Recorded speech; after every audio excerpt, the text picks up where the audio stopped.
Hola, ¿cómo va?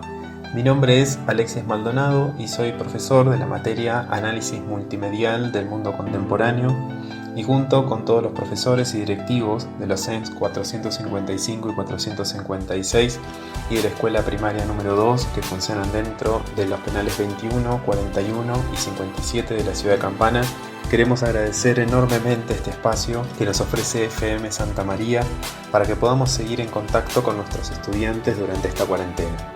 Esperamos también que disfruten de una nueva emisión de este programa que llamamos con mucho cariño Palabras que Liberan. Muchas gracias. Muy buenos días, mi nombre es Cecilia Krajnik y soy profesora del CENS 456 en las materias de Historia y Geografía y especializadas. Espero que se encuentren bien dentro de las posibilidades y en esta oportunidad me gustaría leerles un cuento de Julio Cortázar del libro Final del Juego que se llama La noche boca arriba. Y salían en ciertas épocas a cazar enemigos, le llamaban la Guerra Florida. Este es el epígrafe que muchas veces los autores colocan antes del relato para adelantarnos de qué se trata la obra o colocan una frase de otro autor. A mitad del largo zaguán del hotel, pensó que debía ser tarde y se apuró a salir a la calle y sacar la motocicleta del rincón donde el portero de al lado le permitía guardarla. En la joyería de la esquina vio que eran las 9:10. Llegaría con tiempo sobrado a donde iba. El sol se filtraba entre los altos edificios del centro.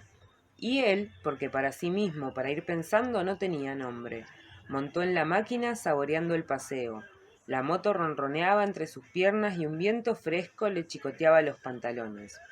Dejó pasar los ministerios, el rosa, el blanco y la serie de comercios con brillantes vitrinas de la calle central.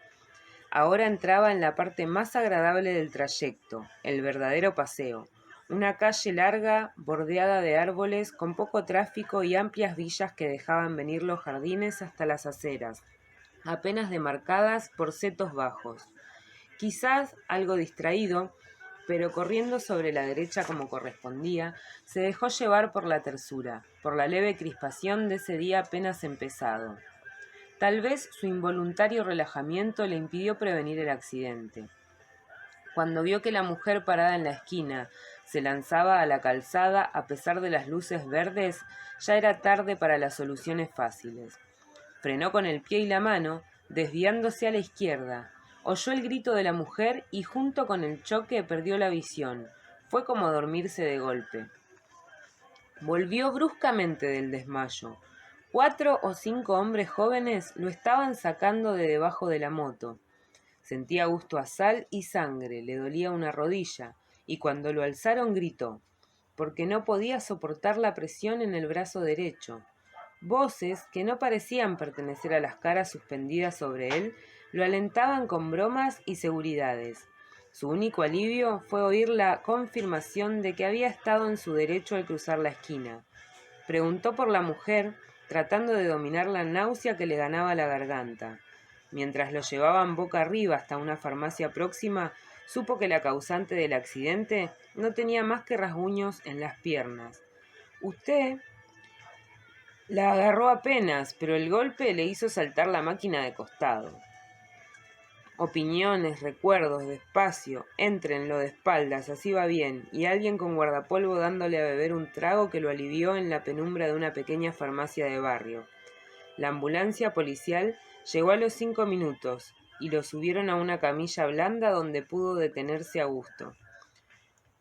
Con toda lucidez, pero sabiendo que estaba bajo los efectos de un shock terrible, dio sus señas al policía que lo acompañaba. El brazo casi no le dolía.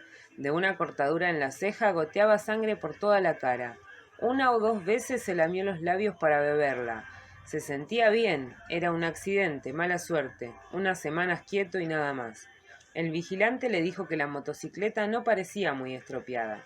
Natural, dijo él, como que me la ligué encima. Los dos se rieron y el vigilante le dio la mano al llegar al hospital y le deseó buena suerte. Ya la náusea volvía poco a poco, mientras lo llevaban en una camilla de ruedas hasta un pabellón del fondo, pasando bajo árboles llenos de pájaros. Cerró los ojos y deseó estar dormido o cloroformado. pero lo tuvieron largo rato en una pieza con olor a hospital, llenando una ficha, quitándole la ropa y vistiéndolo con una camisa grisácea y dura. Le movían cuidadosamente el brazo sin que le doliera. Las enfermeras bromeaban todo el tiempo, y si no hubiera sido por las contracciones del estómago se habría sentido muy bien, casi contento. Lo llevaron a la sala de radio y 20 minutos después, con la placa todavía húmeda, puesta sobre el pecho como una lápida negra, pasó a la sala de operaciones. Alguien de blanco, alto y delgado se le acercó y se puso a mirar la radiografía. Manos de mujer le acomodaban la cabeza. Sintió que lo pasaban de una camilla a otra. El hombre de blanco se le acercó otra vez sonriendo, con algo que le brillaba en la mano derecha. Le palmeó la mejilla e hizo una seña a alguien parado atrás. Como sueño era curioso, porque estaba lleno de olores, y él nunca soñaba olores. Primero un olor a pantano, ya que a la izquierda de la calzada empezaban las marismas, los tembladerales de donde no volvía nadie, pero el olor cesó, y en cambio vino una fragancia compuesta y oscura como la noche en que se movía huyendo de los aztecas, y todo era tan natural, tenía que huir de los aztecas que andaban a caza de hombre, y su única probabilidad era la de esconderse en lo más denso de la selva, cuidando de no apartarse de la estrecha calzada que sólo ellos, los motecas, conocían. Lo que más lo torturaba era el olor, como si aún en la absoluta aceptación del sueño algo se rebelara contra eso que no era habitual, que hasta entonces no había participado del juego. Huele a guerra, pensó, tocando instintivamente el puñal de piedra atravesado en su ceñidor de lana tejida. Un sonido inesperado le hizo agacharse y quedar inmóvil, temblando. Tener miedo no era extraño, en sus sueños abundaba el miedo. Esperó, tapado por las ramas de un arbusto y la noche sin estrellas. Muy lejos, probablemente del otro lado del gran lago, debían estar ardiendo fuegos de vivac. Un resplandor rojizo teñía esa parte del cielo. El sonido no se repitió. Había sido como una rama quebrada, tal vez un animal que escapaba como él del olor de la guerra. Se enderezó despacio, venteando. No se oía nada, pero el miedo seguía allí como el olor, ese incienso dulzón de la guerra florida. Había que seguir, llegar al corazón de la selva evitando las ciénagas, a tientas, agachándose a cada instante para tocar el suelo más duro de la calzada, dio algunos pasos. Hubiera querido echar a correr, pero los tembladerales palpitaban a su lado. En el sendero en tinieblas buscó el rumbo. Entonces sintió una bocanada horrible del olor que más temía y saltó desesperado hacia adelante. «Se va a caer de la cama», dijo el enfermo de al lado. «No brinque tanto, amigazo». Abrió los ojos y era de tarde, con el sol ya bajo en las ventanas de la larga sala. Mientras trataba de sonreír a su vecino, se despegó casi físicamente de la última visión de la pesadilla. El brazo enyesado colgaba de un aparato con pesas y poleas. Sintió sed, como si hubiera estado corriendo kilómetros, pero no querían darle mucha agua, apenas para mojarse los labios y hacer un buche.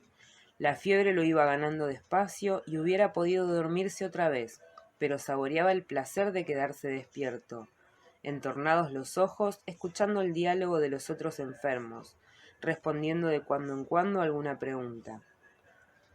Vio llegar un carrito blanco que pusieron al lado de su cama. Una enfermera rubia le frotó con alcohol la cara interna del muslo y le clavó una gruesa aguja conectada a un tubo que subía hasta un frasco lleno de un líquido opálino. Un médico joven vino con un aparato de metal y cuero que le ajustó al brazo sano para verificar alguna cosa. Caía la noche y la fiebre lo iba arrastrando blandamente a un estado donde las cosas tenían un relieve como de gemelos de teatro.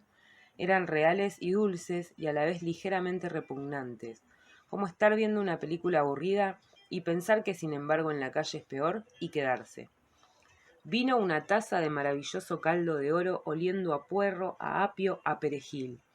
Un trocito de pan, más precioso que todo un banquete, se fue desmigajando poco a poco.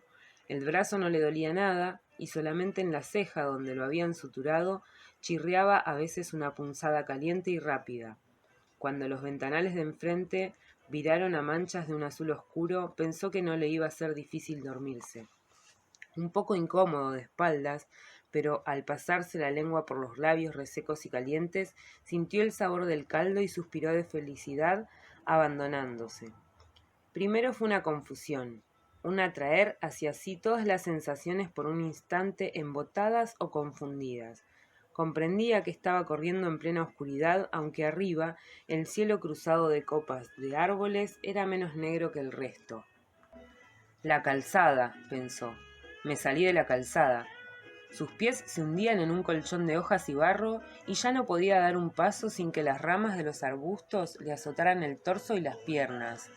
Jadeante, sabiéndose acorralado a pesar de la oscuridad y el silencio, se agachó para escuchar. Tal vez la calzada estaba cerca, con la primera luz del día iba a verla otra vez. Nada podía ayudarlo ahora a encontrarla. La mano, que sin saberlo él aferraba al mango del puñal, subió como el escorpión de los pantanos hasta su cuello donde colgaba el amuleto protector. Moviendo apenas los labios, musitó la plegaria del maíz, que trae las lunas felices, y la súplica a muy alta, a la dispensadora de los bienes motecas. Pero sentía al mismo tiempo que los tobillos se le estaban hundiendo despacio en el barro, y la espera en la oscuridad del chaparral desconocido se le hacía insoportable. La guerra florida había empezado con la luna y llevaba ya 3 días y 3 noches. Si conseguía refugiarse en lo profundo de la selva, abandonando la calzada más allá de la región de las ciénagas, quizá los guerreros no le siguieran el rastro. Pensó en los muchos prisioneros que ya habrían hecho, pero la cantidad no contaba, sino el tiempo sagrado. La caza continuaría hasta que los sacerdotes dieran la señal del regreso. Todo tenía su número y su fin, y él estaba dentro del tiempo sagrado, del otro lado de los cazadores. Oyó los gritos y se enderezó de un salto, puñal en mano. Como si el cielo se incendiara en el horizonte, vio antorchas moviéndose entre las ramas muy cerca. El olor a guerra era insoportable, y cuando el primer enemigo le saltó al cuello, casi sintió placer en hundirle la hoja de piedra en pleno pecho. Ya lo rodeaban las luces, los gritos alegres. Alcanzó a cortar el aire 1 o 2 veces y entonces una soga lo atrapó desde atrás. «Es la fiebre», dijo el de la cama de al lado. «A mí me pasaba igual cuando me operé del duodeno. Tome agua y va a ver que duerme bien». Al lado de la noche, de donde volvía, la penumbra tibia de la sala le pareció deliciosa. Una lámpara violeta velaba en lo alto de la pared del fondo como un ojo protector. Se oía toser, respirar fuerte, a veces un diálogo en voz baja. Todo era grato y seguro, sin ese acoso, pero no quería seguir pensando en la pesadilla. Había tantas cosas en que entretenerse. Se puso a mirar el yeso del brazo, las poleas que tan cómodamente se lo sostenían en el aire. Le habían puesto una botella de agua mineral en la mesa de noche. Bebió del gollete, golosamente. Distinguía ahora las formas de la sala, las 30 camas, los armarios con vitrinas. Ya no debía tener tanta fiebre, sentía fresca la cara. La ceja le dolía apenas, como un recuerdo. Se vio otra vez saliendo del hotel, sacando la moto. ¿Quién hubiera pensado que la cosa iba a acabar así? Trataba de fijar el momento del accidente y le dio rabia advertir que había ahí como un hueco, un vacío que no alcanzaba a llenar. Entonces el choque y el momento en que lo habían levantado del suelo. Un desmayo o lo que fuera no le dejaba ver nada. Y al mismo tiempo tenía la sensación de que ese hueco, esa nada, había durado una eternidad. No, ni siquiera tiempo, más bien como si en ese hueco él hubiera pasado a través de algo o recorrido distancias inmensas. El choque, el golpe brutal contra el pavimento. De todas maneras, al salir del pozo negro, había sentido casi un alivio mientras los hombres lo alzaban del suelo. Con el dolor del brazo roto, la sangre de la ceja partida, la contusión en la rodilla, con todo eso, un alivio, al volver al día y sentirse sostenido y auxiliado. Y era raro. Le preguntaría alguna vez al médico de la oficina. Ahora volvía a ganarlo el sueño, a tirarlo despacio hacia abajo. La almohada era tan blanda y en su garganta afiebrada la frescura del agua mineral. Quizá pudiera descansar de veras sin las malditas pesadillas. La luz violeta de la lámpara en lo alto se iba apagando poco a poco. Como dormía de espaldas, no lo sorprendió la posición en que volvía a reconocerse. Pero en cambio, el olor a humedad, a piedra resumante de filtraciones, le cerró la garganta y lo obligó a comprender. Inútil abrir los ojos y mirar en todas direcciones. Lo envolvía una oscuridad absoluta. Quiso enderezarse y sintió las sogas en las muñecas y los tobillos. Estaba estaqueado en el suelo, en un piso de lajas helado y húmedo. El frío le ganaba la espalda desnuda, las piernas. Con el mentón buscó torpemente el contacto con su amuleto y supo que se lo habían arrancado. Ahora estaba perdido, ninguna plegaria podía salvarlo del final. Lejanamente, como filtrándose entre las piedras del calabozo, oyó los atabales de la fiesta. Lo habían traído al Teocalli. Estaba en las mazmorras del templo a la espera de su turno. Oyó gritar, un grito ronco que rebotaba en las paredes. Otro grito, acabando en un quejido. Era él que gritaba en las tinieblas. Gritaba porque estaba vivo, todo su cuerpo se defendía con el grito que lo iba a venir, el final inevitable. Pensó en sus compañeros que llenarían otras mazmorras y en los que ascendían ya los peldaños del sacrificio. Gritó de nuevo sofocadamente. Casi no podía abrir la boca. Tenía las mandíbulas agarrotadas y a la vez como si fueran de goma y se abrieran lentamente con un esfuerzo interminable. El chirriar de los cerrojos lo sacudió como un látigo. Convulso, retorciéndose, luchó por zafarse de las cuerdas que se le hundían en la carne. Su brazo derecho, el más fuerte, tiraba hasta que el dolor se hizo intolerable y tuvo que ceder. Vio abrirse la doble puerta y el olor de las antorchas le llegó antes que la luz. Apenas ceñidos con el taparrabos de la ceremonia, los acólitos de los sacerdotes se le acercaron mirándolo con desprecio. Las luces se reflejaban en los torsos sudados, en el pelo negro lleno de plumas. Cedieron las sogas y en su lugar lo aferraron manos calientes, duras como bronce. Se sintió alzado, siempre boca arriba, tironeado por los 4 acólitos que lo llevaban por el pasadizo. Los portadores de antorchas iban adelante, alumbrando vagamente el corredor de paredes mojadas y techo tan bajo que los acólitos debían agachar la cabeza. Ahora lo llevaban, era el final. Boca arriba, a 1 metro del techo de roca viva que por momentos se iluminaba con un reflejo de antorcha.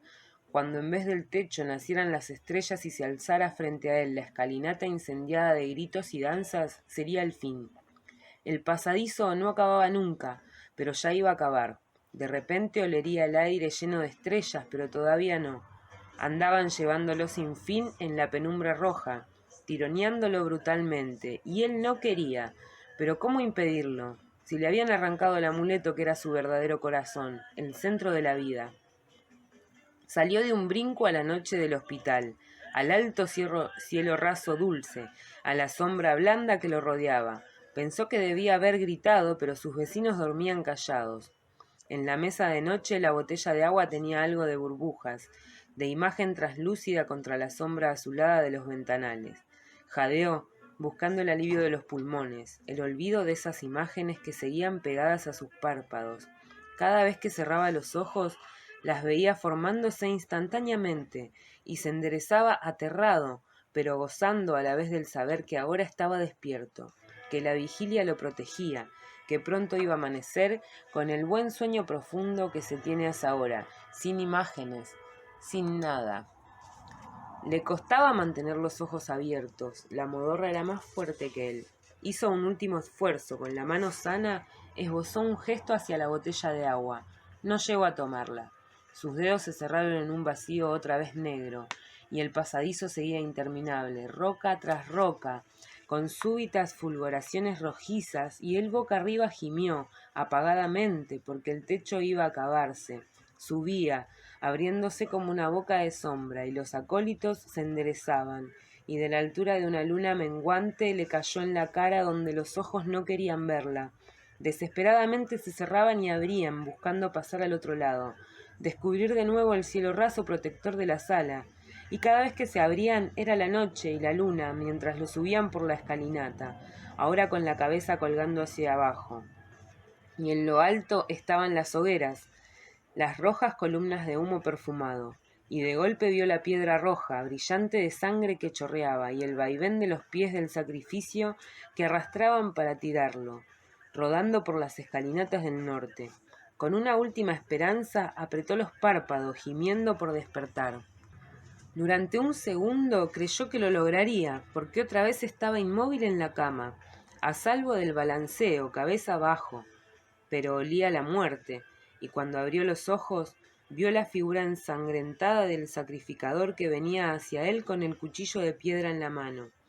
Alcanzó a cerrar otra vez los párpados, aunque ahora sabía que no iba a despertarse, que estaba despierto, que el sueño maravilloso había sido el otro, absurdo como todos los sueños, un sueño en el que había andado por extrañas avenidas de una ciudad asombrosa, con luces verdes y rojas que ardían sin llama ni humo, con un enorme insecto de metal que zumbaba bajo sus piernas. En la mentira infinita de ese sueño también lo habían alzado del sueño. También alguien se le había acercado con un cuchillo en la mano, a él tendido boca arriba, a él boca arriba con los ojos cerrados entre las hogueras. Bueno, a mí me parece es un cuento genial porque no nos damos cuenta en realidad de cuál es el sueño real y cuál no hasta que termina. Y bueno, con respecto a los sacrificios humanos, los aztecas lo hacían con otras tribus y en este caso Cortázar toma este aspecto de la cultura para poder relatarlo. Espero que les haya gustado y bueno, y espero también que nos veamos pronto en la escuela y que podamos retomar estos temas y hablar un poco de las culturas de América. Bueno, les mando un abrazo muy grande y se los extraña un montón. Hasta la próxima.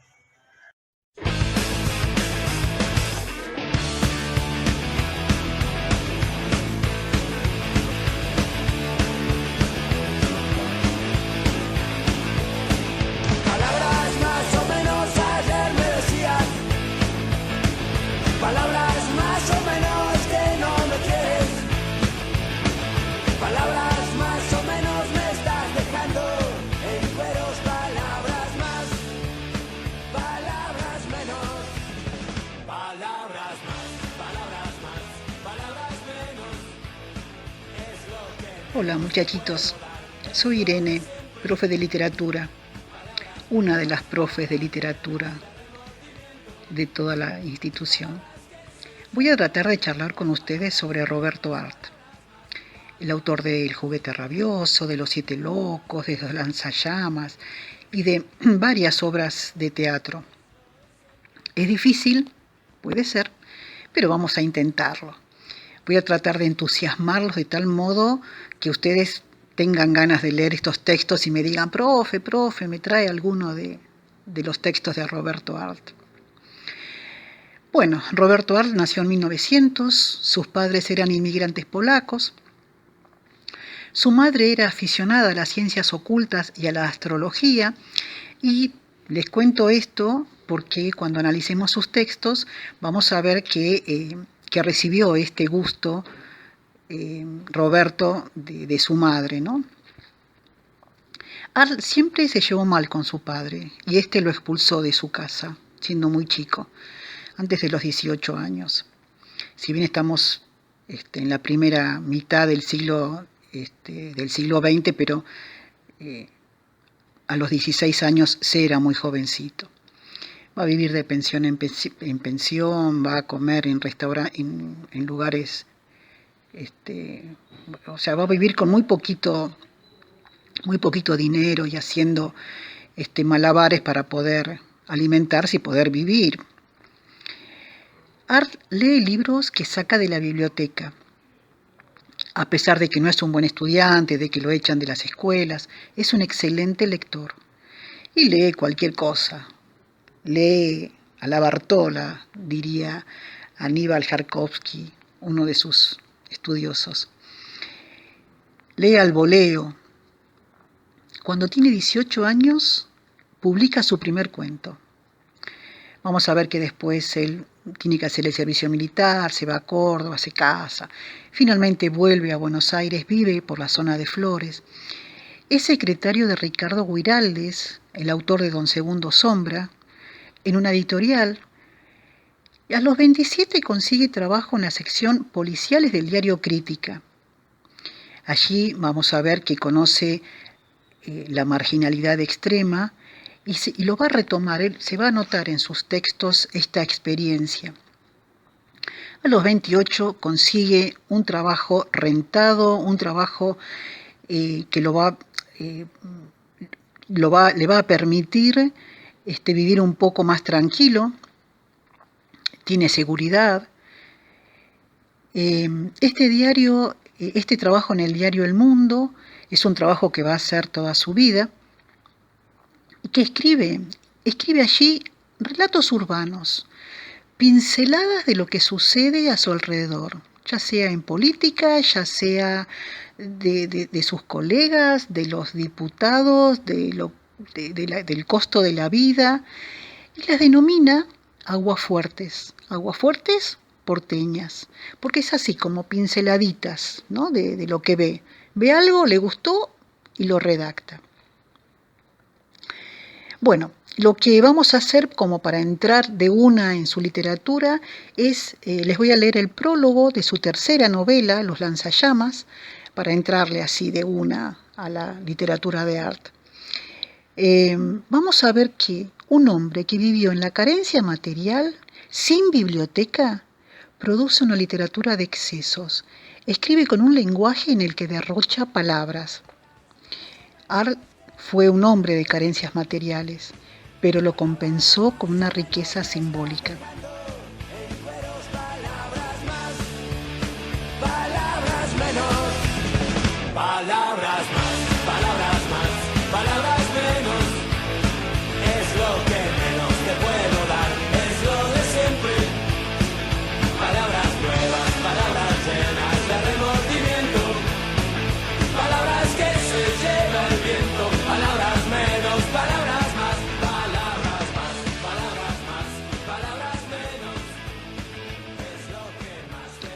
Con Los lanzallamas finaliza la novela de Los Siete Locos.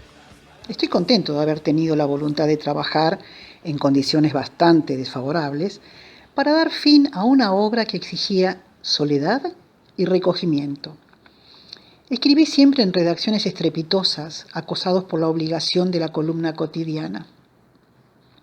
Digo esto para estimular a los principiantes en la vocación, a quienes siempre les interesa el procedimiento técnico del novelista. Cuando se tiene algo que decir, se escribe en cualquier parte, sobre una bobina de papel o en un cuarto infernal.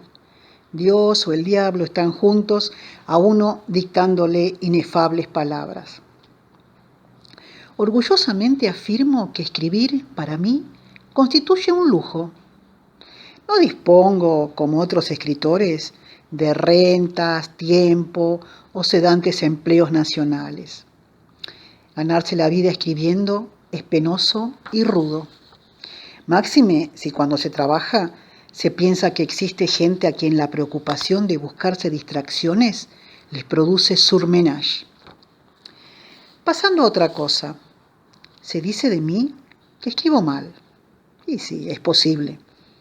De cualquier manera, no tendría dificultad en citar a numerosa gente que escribe bien y a quienes únicamente leen correctos miembros de su familia. Para hacer estilo son necesarias comodidades, rentas, vida holgada. Pero por lo general, la gente que disfruta tales beneficios se evita siempre la molestia de la literatura o la encara como un excelente procedimiento para singularizarse en los salones de sociedad. Me atrae ardientemente la belleza. ¿Cuántas veces he deseado trabajar una novela que, como las de Flaubert, se compusiera de panorámicos lienzos? Mas hoy, entre los ruidos de un edificio social que se desmorona inevitablemente, no es posible pensar en bordados. El estilo requiere tiempo, y si yo escuchara los consejos de mis camaradas, me ocurriría lo que le sucede a alguno de ellos. escribiría un libro cada 10 años, para tomarme después unas vacaciones de 10 años por haber tardado 10 años en escribir 100 razonables páginas discretas. Variando. Otras personas se escandalizan de la brutalidad con que expreso ciertas situaciones perfectamente naturales a las relaciones entre ambos sexos. Después, estas mismas columnas de La Sociedad me han hablado de James Joyce, poniendo los ojos en blanco. Ello provenía del deleite espiritual que les ocasionaba cierto personaje de Ulises, un señor que se desayuna más o menos aromáticamente aspirando con la nariz en un inodoro, el hedor de los excrementos que ha defecado un minuto antes. Pero James Joyce es inglés. James Joyce no ha sido traducido al castellano y es de buen gusto llenarse la boca hablando de él. El día que James Joyce esté al alcance de todos los bolsillos, las columnas de La Sociedad se inventarán un nuevo ídolo a quienes no leerán sino media docena de iniciados. En realidad uno no sabe qué pensar de la gente, si son idiotas en serio o si se toman a pecho la burla comedia que representan en todas las horas de sus días y sus noches. De cualquier manera, como primera providencia, he resuelto no enviar ninguna obra mía a la sección de crítica literaria de los periódicos. ¿Con qué objeto? Para que un señor enfático sobre el estorbo de 2 llamadas telefónicas escriba para satisfacción de las personas honorables. El señor Roberto Alt persiste aferrado a un realismo de pésimo gusto, etcétera, etcétera. No, me niego, no y no. Han pasado esos tiempos. El futuro es nuestro por prepotencia de trabajo. Crearemos nuestra literatura, no conversando continuamente de literatura, sino escribiendo en orgullosa soledad libros que encierran la violencia de un cross a la mandíbula. Sí, un libro tras otro. ¿Y saben qué? Que los eunucos bufen. El porvenir es triunfalmente nuestro. Nos lo hemos ganado con sudor de tinta y rechinar de dientes frente a la Underwood que golpeamos con manos fatigadas, horas tras horas, hora tras horas. A veces se le caía a uno la cabeza de fatiga, pero mientras escribo estas líneas pienso en mi próxima novela. Se titulará El amor brujo y aparecerá en agosto del año 1932. Y que el futuro diga. Roberto. Palabras más, palabras menos. Palabras más, palabras más, palabras menos. Es lo que menos te puedo dar, es lo de siempre. Palabras nuevas, palabras llenas de remordimiento. Palabras que se lleva el viento. Palabras menos, palabras más, palabras más, palabras más. Bueno, qué texto, ¿eh? Vieron que él dice, se dice de mí que escribo mal. Y es posible. Y bueno, claro, se está comparando con, por ejemplo, Borges. Y Borges escribe desde la abundancia, desde la comodidad, no como Arlt, que tiene que hacerse un espacio en su trabajo para poder escribir ficción, que es lo que realmente le interesa escribir.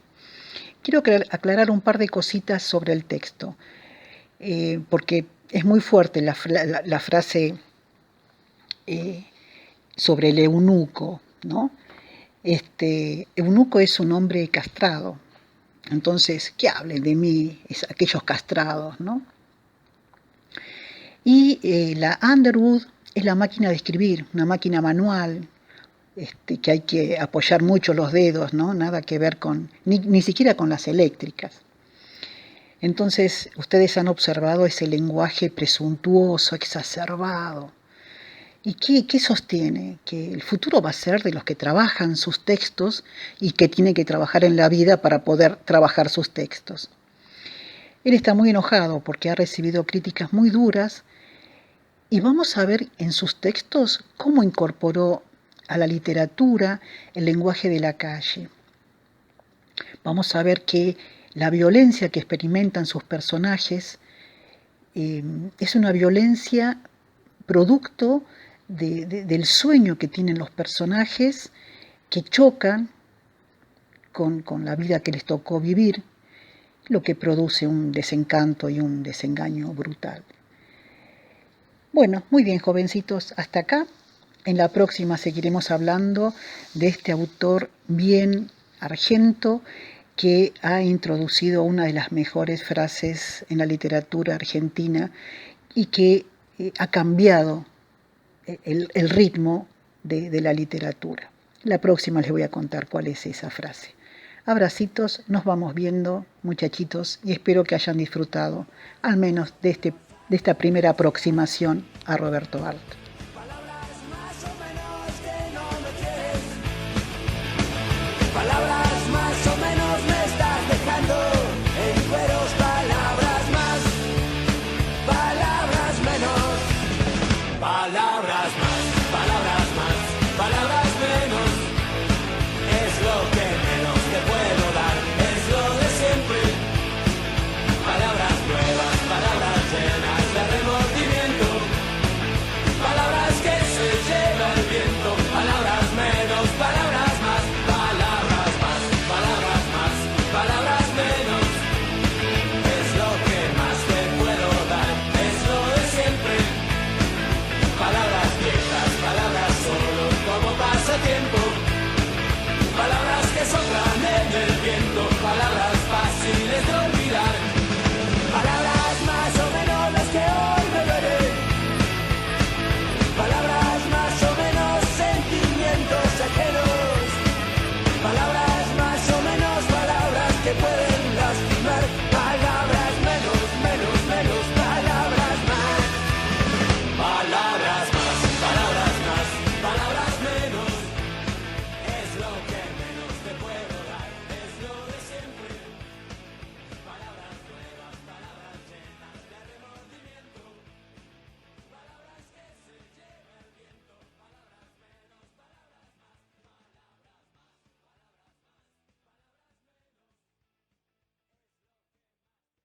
palabras más. Hola, mi nombre es Lucas. Como venimos haciendo en varios programas, vamos a seguir recorriendo la Argentina a través de los mitos y leyendas de las distintas creencias en los rincones de nuestro querido país. En este caso, vamos a adentrarnos en dos mitos o costumbres o leyendas de la región cuyana. Por eso, como siempre, acompañamos el relato con música propia de cada región. El futre, un fantasma sin cabeza. A principios del siglo XX, los obreros que trabajaban en la construcción del ferrocarril trasandino se alegraban cuando recibían la visita de un hombre de origen inglés, delgado y muy bien vestido. Aquel sujeto, al que todos llamaban el futre por su elegancia, era el encargado de pagarles el jornal.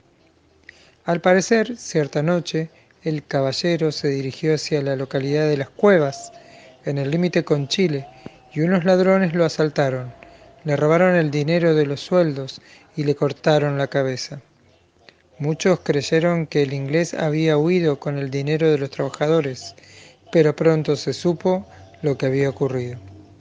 Desde entonces, el espectro del futre recorre la zona vestido con la elegancia de siempre, aunque lleva la cabeza cercenada en la mano.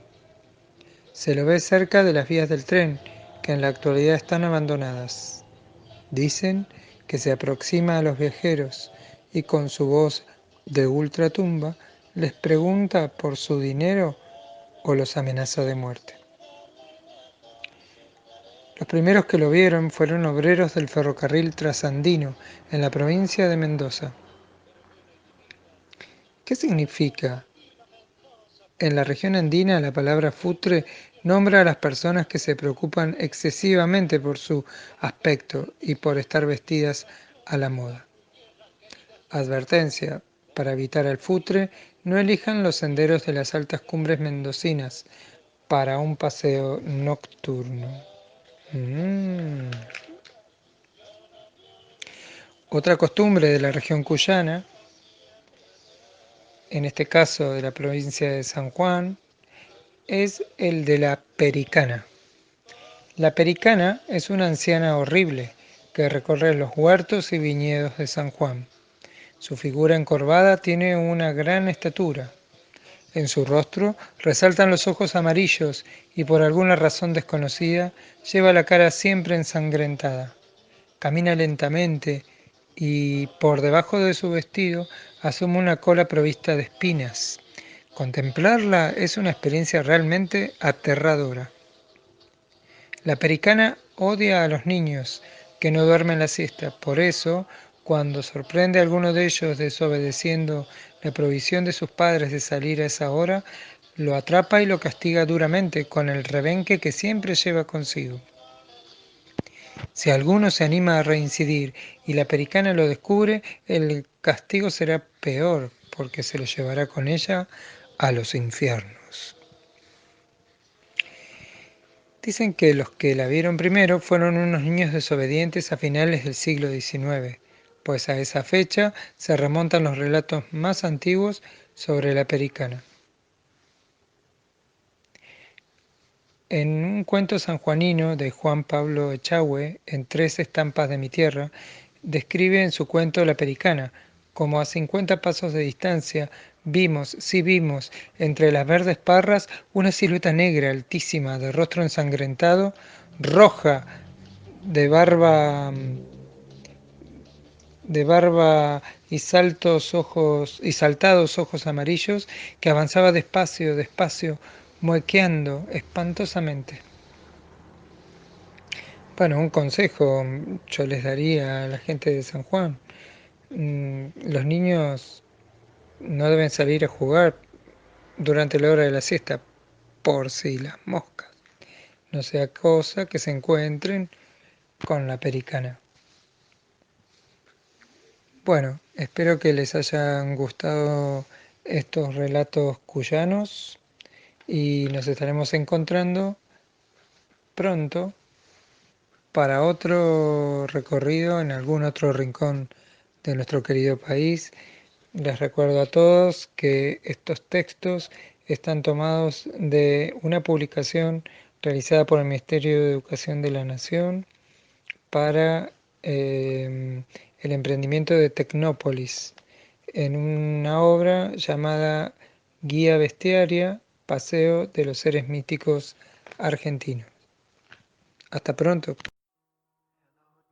Hola queridos alumnos, yo soy Paola, la directora de la Escuela Primaria de Adultos 701, y hoy quiero compartir con ustedes una canción que estuve escuchando en estos días que me gustó mucho y que tiene una letra muy profunda, pero como está escrita en inglés, se las voy a ir leyendo y se las voy traduciendo. La canción se llama El sonido del silencio y los autores son Paul Simon y Art Garfunkel. Creo que es una canción conocida, por lo menos para mí lo es. Así que bueno, atentos y escuchen la letra.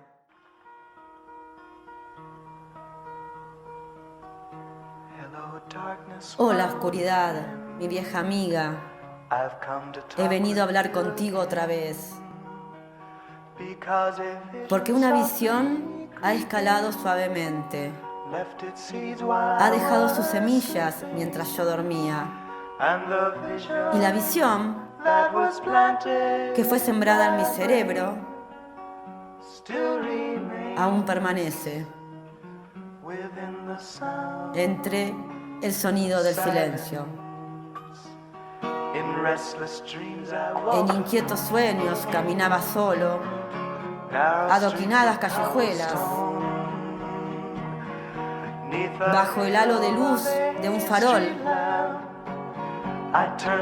Desdoblé mi cuello al frío y a la humedad, cuando mis ojos fueron acuchillados por el destello de una luz de neón que partió la noche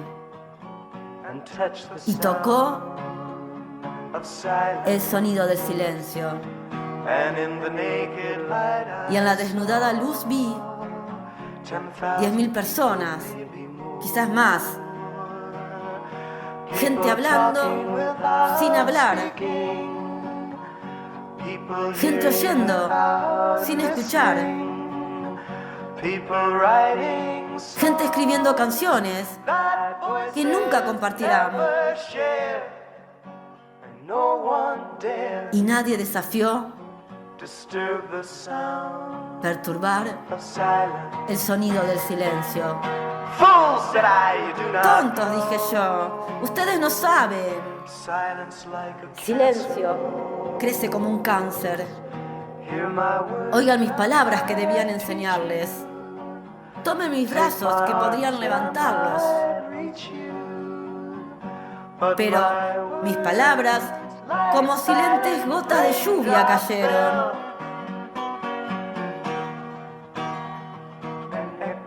Resonando en los pozos del silencio. Y la gente se arrodilló y rogó al dios de neón que habían hecho.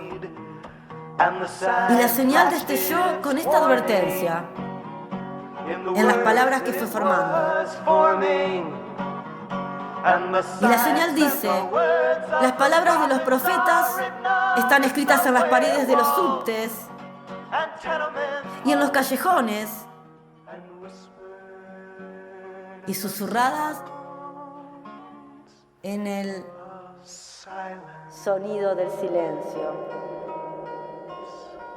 Bueno, espero que les haya gustado esta canción. Creo que tiene un gran significado, así que los invito a volverla a escuchar y a poder analizarla junto con sus compañeros, o bien, cuando comiencen las clases, puedan compartirlas con sus profesores y maestros. Y para terminar, les dejo unas preguntas respecto de la canción, como por ejemplo, ¿qué es el neón? ¿Y el silencio? ¿Tiene un sonido? ¿Dónde se encuentra el sonido del silencio? Bueno, nada más hasta acá, y los desafío a perturbar el sonido del silencio. Mando un beso grande y un abrazo desde aquí en la distancia. Nos vemos. Hola, estimados alumnos, les habla Leonardo y espero que estén sobrellevando lo mejor posible estas circunstancias que nos toca vivir. Hace pocos días nos llegaba la noticia, en línea, prácticamente al instante, de acuerdo a los tiempos que corren, de la muerte trágica, esta muerte injusta, arbitraria de un ciudadano norteamericano. Norteamérica, justamente la Dalid de la justicia y la democracia, de la libertad, de los derechos humanos, y al menos una de las dos naciones más poderosas de la actualidad, ¿verdad? La misma Norteamérica que en su juramento a la bandera se profesa indivisible, con libertad y justicia para todos. El hecho es que la muerte de George Floyd en Minneapolis, Minnesota, a manos de un policía, desató una ola de protestas alrededor de los Estados Unidos para luchar contra el racismo y la brutalidad policial, me refiero, ¿no? Ante el sector afroamericano del país, es decir, ante la población negra. Si hay algo que identifica a la nación norteamericana, entre muchas otras cosas, es la NBA, ¿no es cierto? LeBron James, actual estrella de los Lakers, también se ha unido a estos movimientos de protesta. James lanzó una fuerte e importante pregunta a través de su cuenta oficial de Twitter.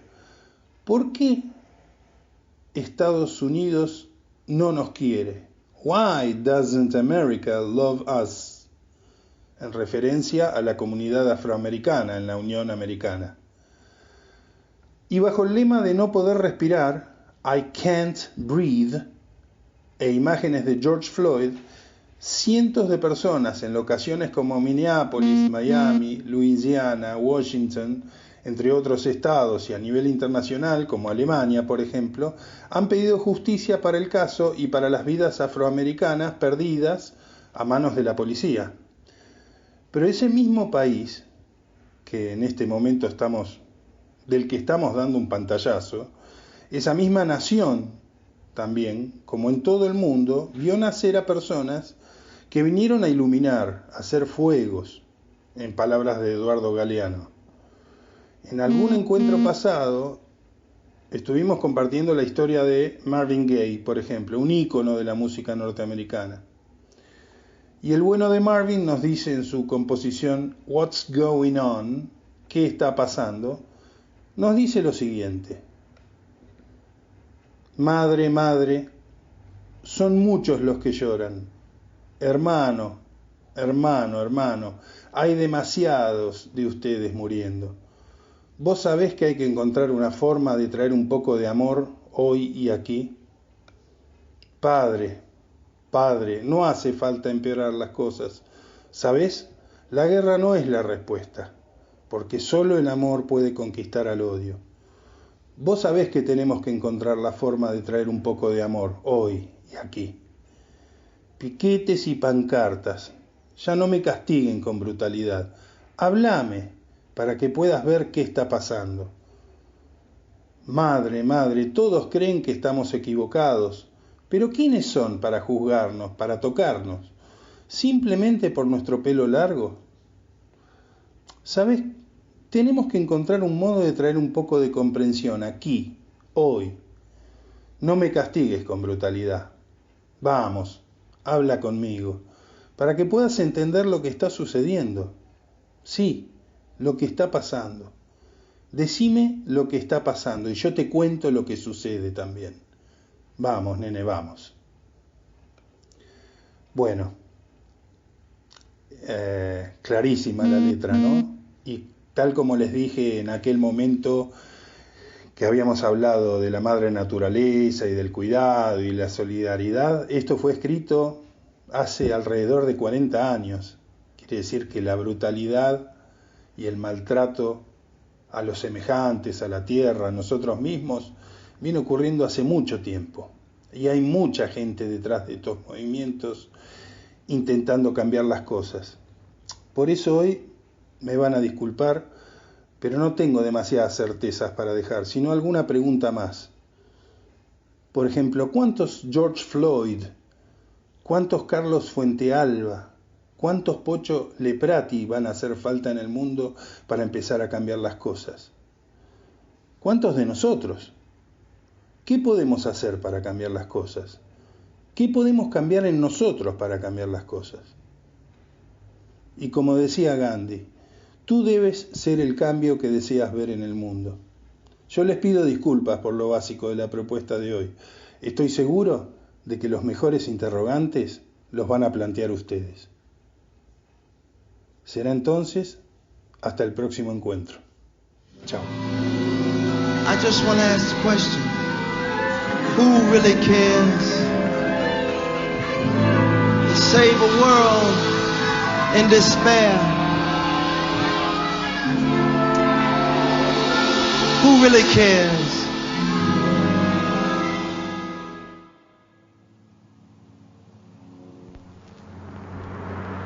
A water crisis in Flint that began 4 years ago when the city started drawing water from the Flint River, exposing thousands of people to the toxic metals. Mother, mother, there's too many of you crying. Brother, brother, brother, 25, it's going to be a black male in a white t-shirt. There's far too many of you dying. 14 million more You Americans know would be we've got to uninsured find next a year. way This deadly mass shooting to happened bring in some Parkland, loving Florida, at here 1 today. Yeah. Father, Father, we don't need to escalate. You see, war is not the answer, for only love can conquer hate. You know we've got to find a way to bring some loving here today. Oh,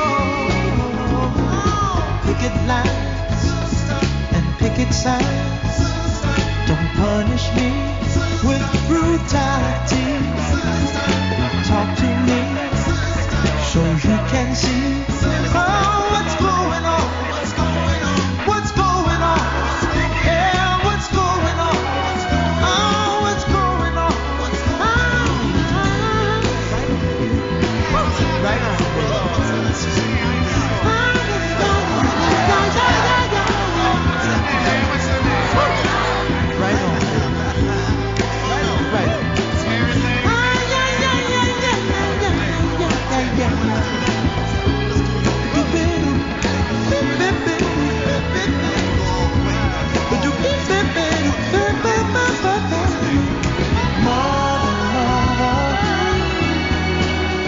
Everybody thinks we're wrong. Oh, but who are they to judge us? Simply cause our hair is long. Oh, you know we've got to find a way. Bring some understanding here today. Pick it loud and pick it sound. Don't punish me for brutality. Come on, talk to me. If you can't see what's going on, yeah, what's going on? Tell me what's going on. I'll tell you what's going on. Ooh. Right on, right on.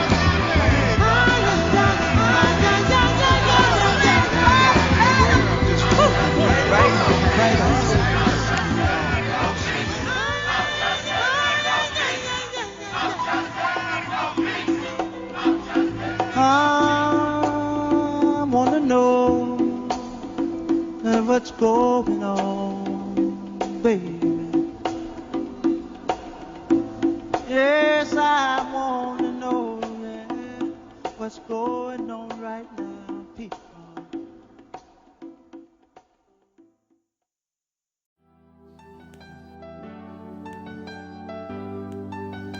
Bueno, espero que hayan disfrutado de un programa más. Les agradecemos muchísimo habernos escuchado y bueno, nos vemos en la próxima emisión de este programa que hacemos con tanto cariño que se llama Palabras que Liberan.